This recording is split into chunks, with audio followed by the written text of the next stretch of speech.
Good evening.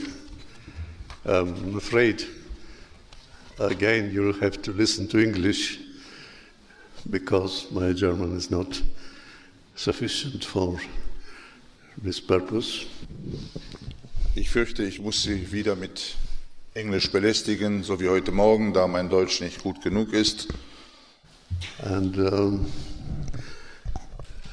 I wish to begin with expressing my gratitude, my appreciation for the opportunity that is given to me to speak tonight after the great honor I received this morning,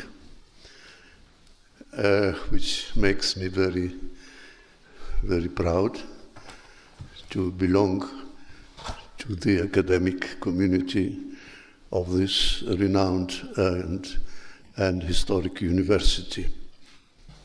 Ich danke für die große Ehre an diesem wichtigen Tag, an dem ich Mitglied Ihrer akademischen Community hier in München geworden bin, zu Ihnen sprechen zu dürfen und werde jetzt in englischer Sprache sprechen. I will not spend much time in the introduction. I will simply go directly to the subject, which is, as I understand, the dialogue between Christians in particular, but I think also in the general sense of dialogue, which is something we must apply beyond the confessions of the Christian churches. The dialogue can be appreciated only if we look at history and see what was happening before the dialogue started. After the great schism of the 11th century, for a whole millennium, Christianity was divided. And it was divided not simply in the sense of a variety of confessions, but unfortunately in the sense of polemics and a confrontation. And this, the result of that was, in the first place, that a defensive and apologetical confessionalism made its appearance. We have to define what we mean by that. When we say confessionalism, we mean that we define ourselves, we define our identity in opposition to someone else. And in this spirit of opposition, the Christian confessions in the second millennium produced documents which indicated their particular identity. But all these documents were at the same time saying something against someone else. So, and this was particularly the case with Orthodox confessional documents in the 17th century particularly. When the confessions that were produced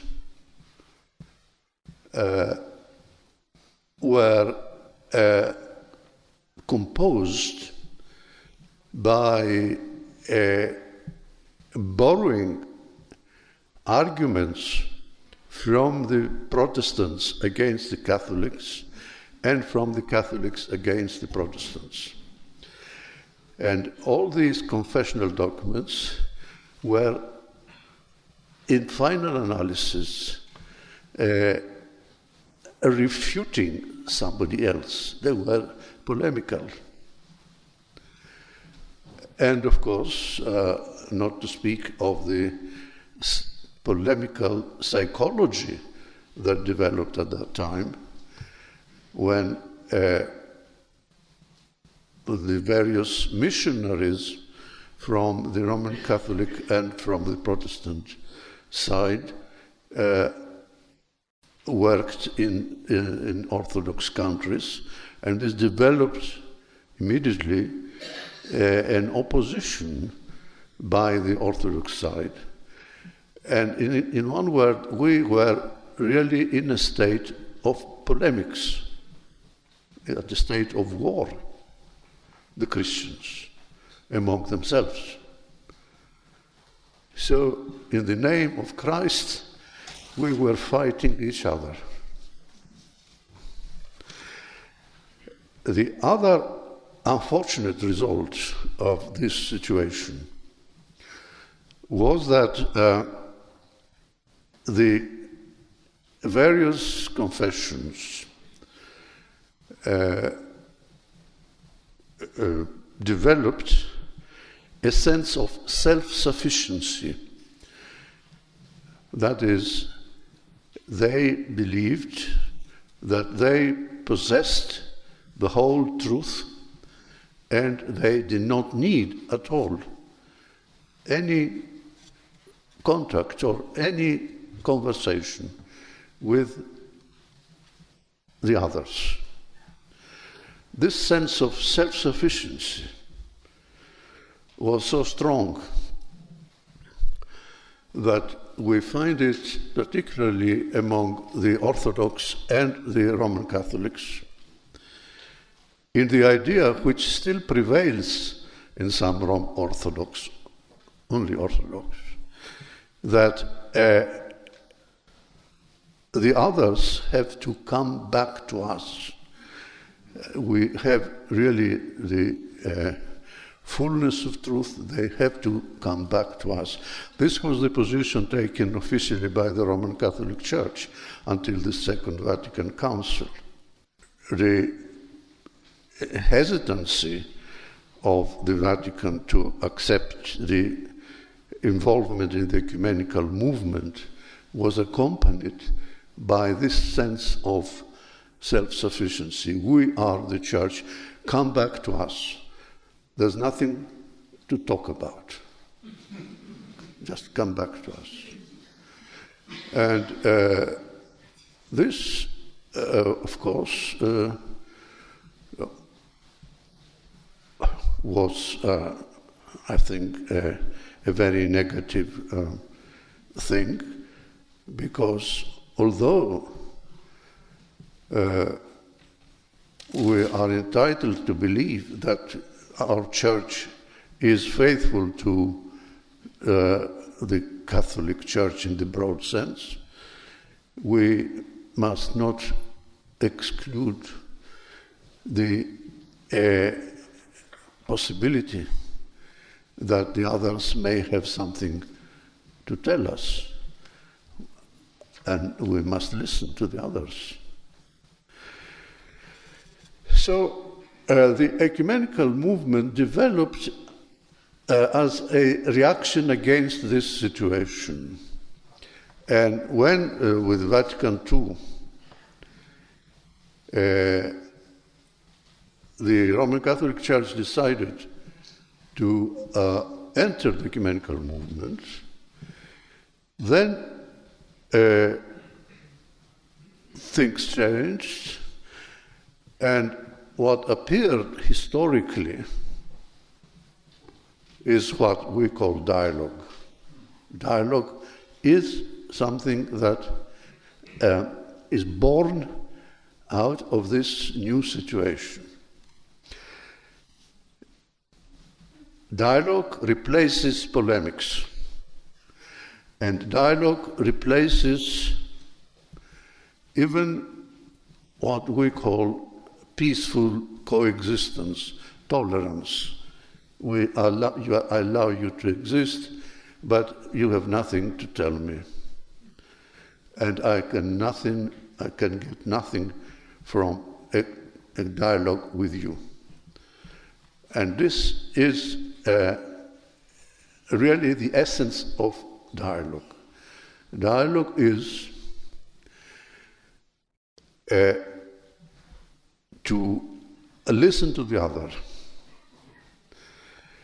while you hold your own convictions that you believe in the truth. At the same time, you listen to the other, and you are ready to relate what you believe with what your brother believes. And in this relation, through respect and love for your brother, you enrich and you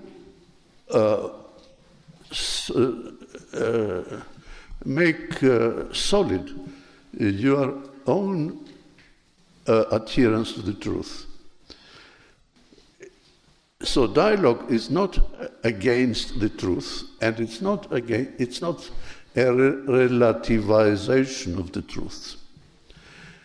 It's not something it's not like negotiations.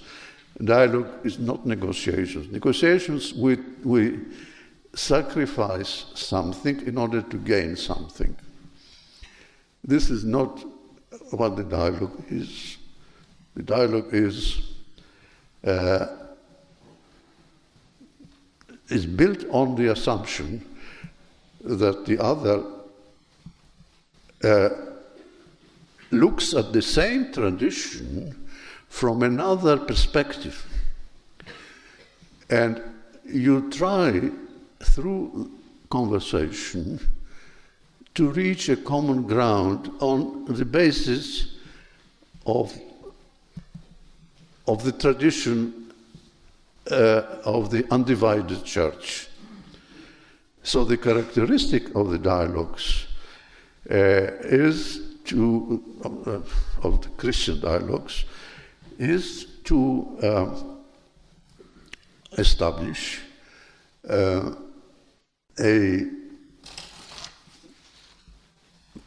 way of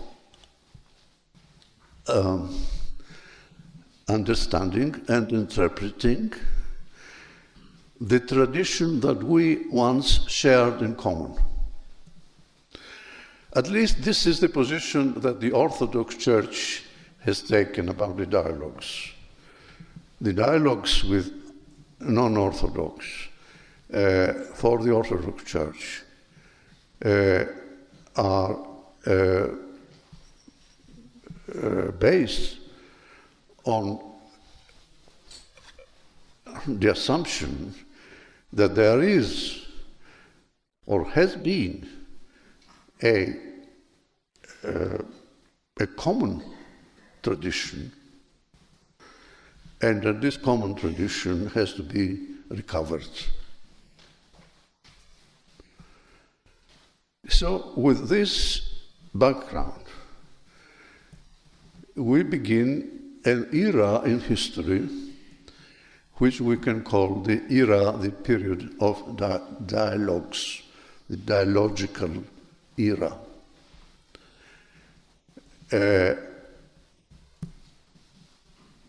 When the Roman Catholic Church enters this with Vatican II, then all the Christians are involved in that.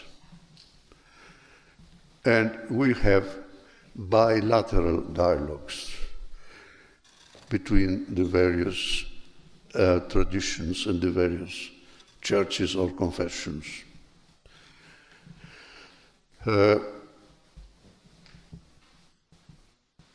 I would say that the most, obviously, the most important dialogue for the two ancient traditions, that is East and West, is that between the Roman Catholic Church and the Orthodox Church. And of course, with the Reformation, the churches of the Reformation, we also have a dialogue, which is very important. But the Reformation is a phenomenon historically of the second millennium. And the question is how all of us, the Reformation churches and the Roman Catholic Church and the Orthodox Church, can be, in a way, brought back to their common tradition. And in the case of the dialogue between Catholics and Orthodox, we have initiated an official dialogue which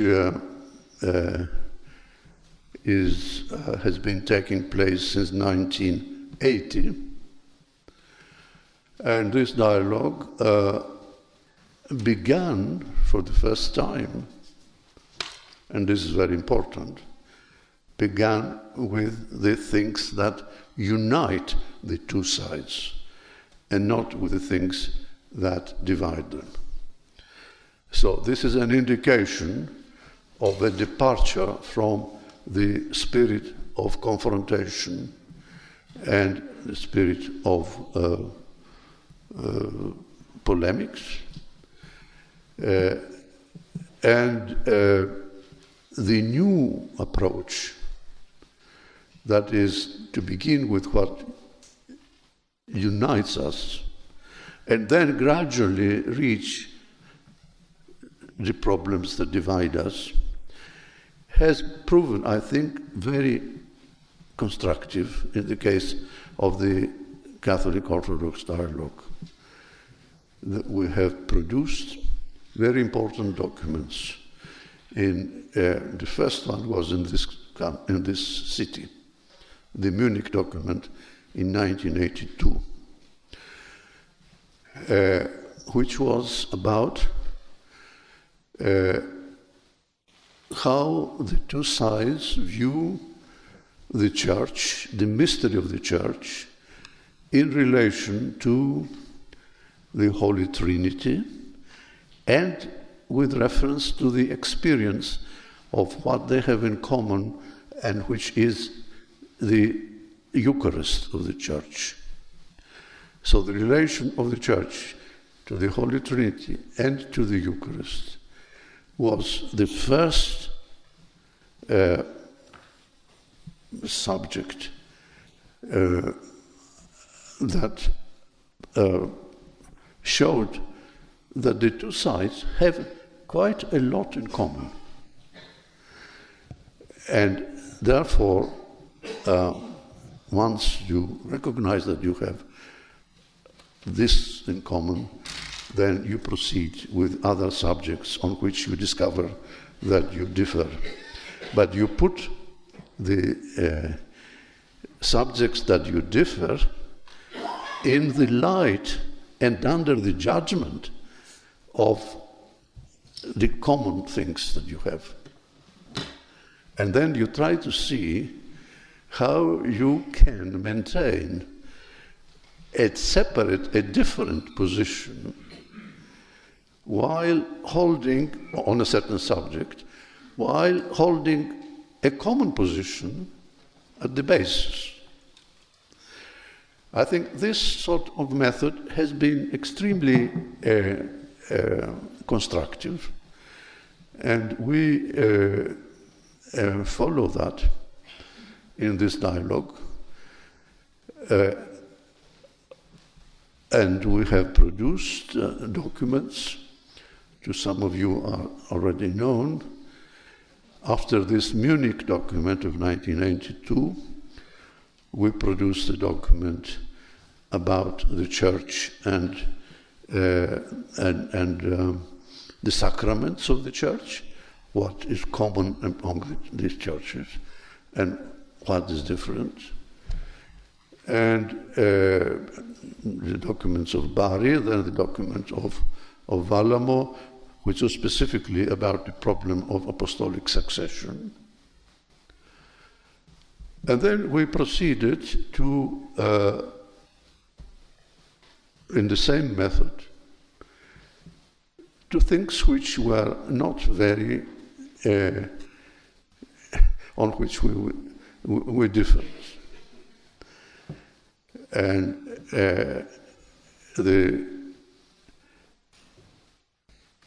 one of the things that this dialogue had to face at some point was the problem of the Eastern Catholic churches, what we call the unit churches, which for a period was led the dialogue to an interruption because of the events that had taken place in Eastern Europe with the fall of the communist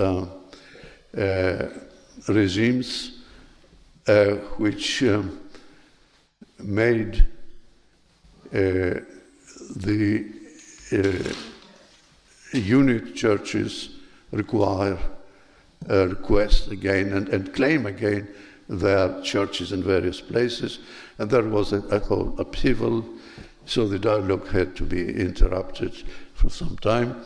But then the important thing is that we came back to the normal dialogue with a subject which is has divided us.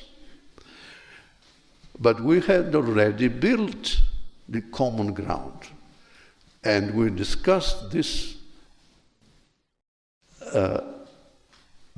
thorny issue with the judgment, put it under the judgment of what we have already in common.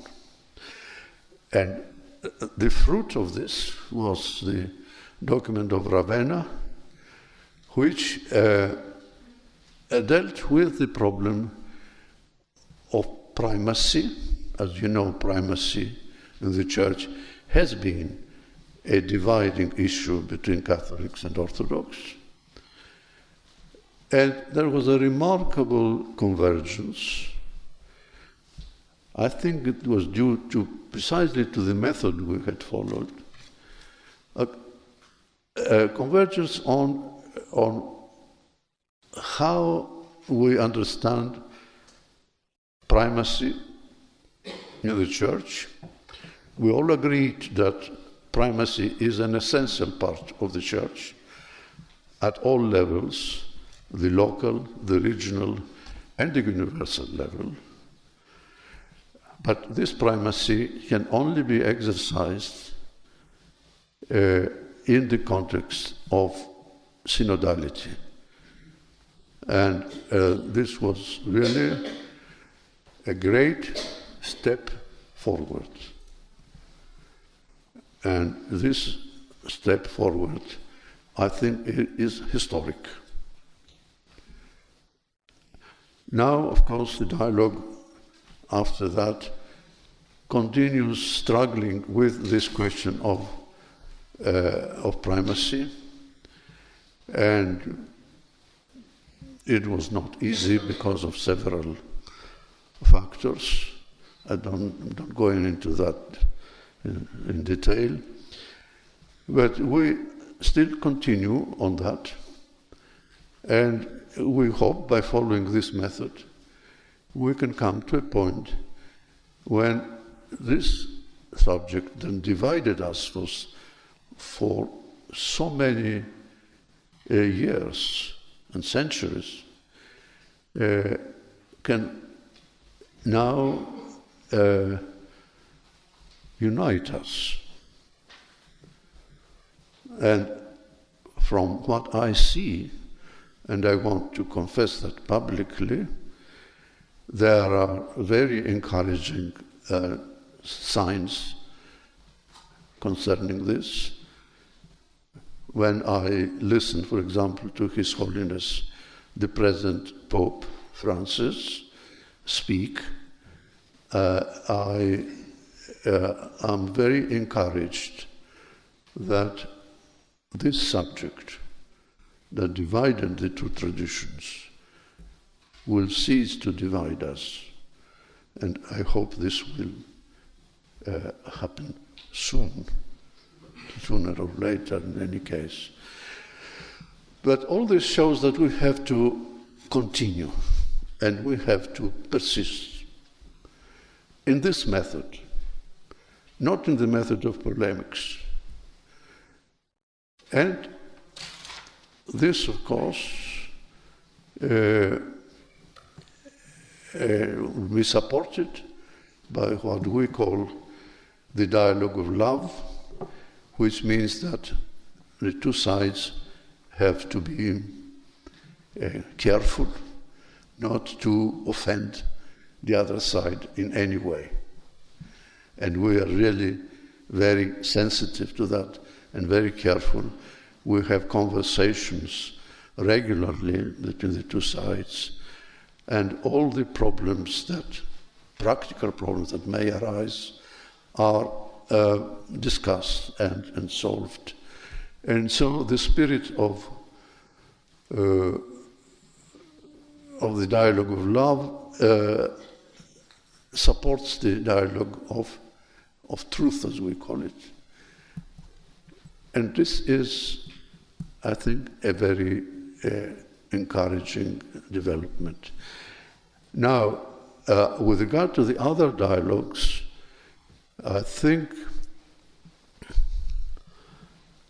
the progress is not the same, because I think, I'll put it a little bit abruptly, but the interest in unity, in the unity of the Church, in the truth and in the common tradition, is weakened now on the Protestant side. I mean, the Protestants started the ecumenical movement.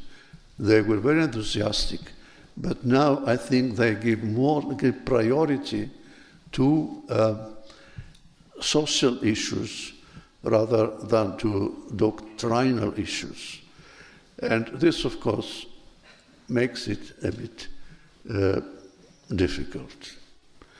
But I think I've exceeded my time, and I don't know whether I was in the framework of what you expected from me, but in any case, I'm here for any explanations you may want. Thank you very much. Erzpriester Konstantin, ich glaube, Sie können es wirklich sehr kurz zusammenfassen. Es war ein klares Englisch. Ich gehe davon aus, dass Sie die wesentlichen Thesen verstanden haben.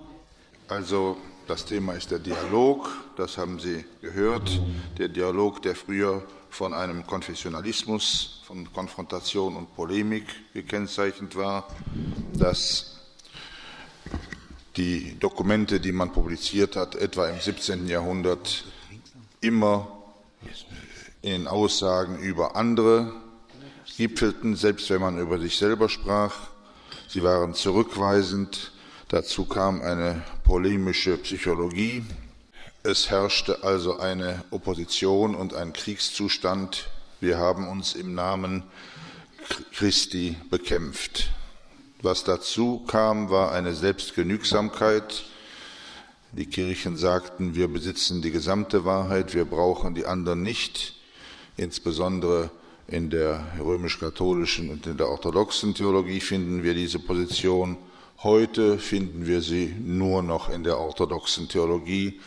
Es ist das, was wir im Deutschen als Rückkehrtheologie bezeichnen, die es bis zum Zweiten Vatikanum auch in der katholischen Kirche gab: Es gibt nichts zu besprechen, Hauptsache ihr kommt zurück zu uns.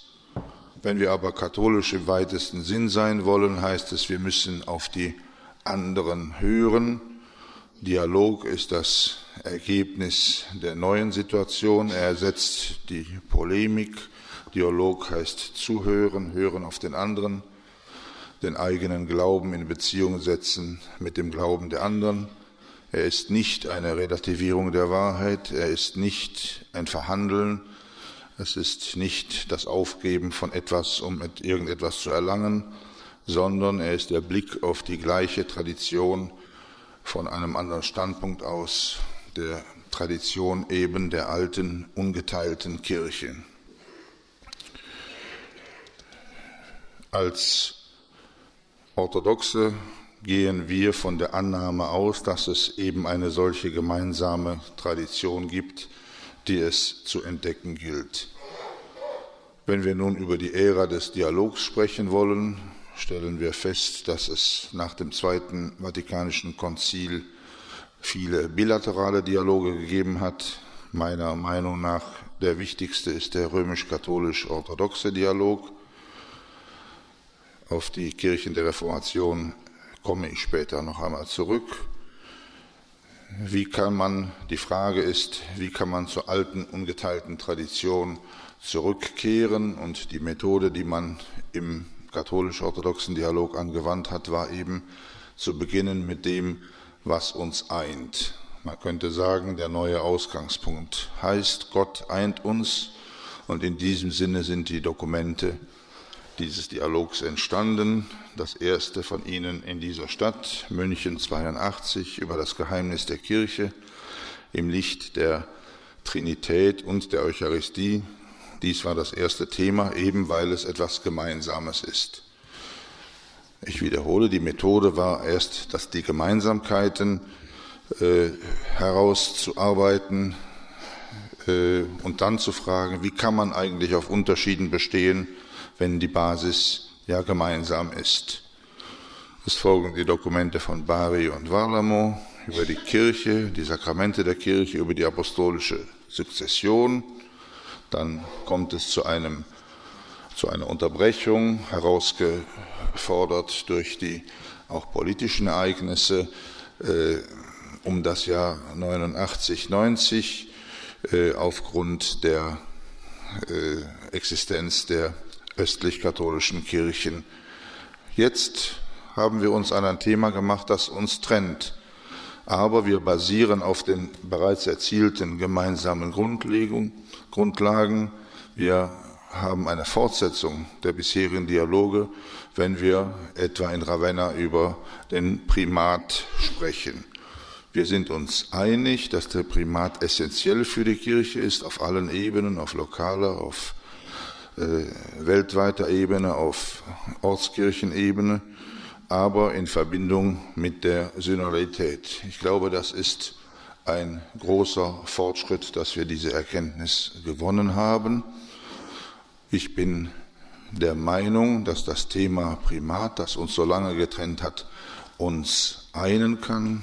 Ich bekenne öffentlich, dass ich ermutigende Zeichen sehe, insbesondere auch wenn ich seine Heiligkeit, den heutigen Papst, trennen, bin ich der festen Auffassung, dass uns auch dieses Thema früher oder später nicht mehr trennen wird. Die Polemik ist durch den Dialog der Liebe abgelöst worden. Wir sind aufmerksam, wir sind vorsichtig in diesem Dialog. Der Geist des Dialogs der Liebe stützt den Dialog der Wahrheit, und das ist ermutigend. Nicht den gleichen Fortschritt meine ich im Gespräch mit den Kirchen der Reformation festzustellen. Ich stelle die These auf, dass die Sehnsucht nach Einheit und der gemeinsamen Tradition, dass diese Sehnsucht schwächer geworden ist. Heute sind uns die Lehrfragen womöglich in diesem Dialog nicht so wichtig, sondern eher soziale Fragen stehen auf der Agenda der Kirchen der Reformation. aber ich sehe, dass ich meine Zeit überschritten habe.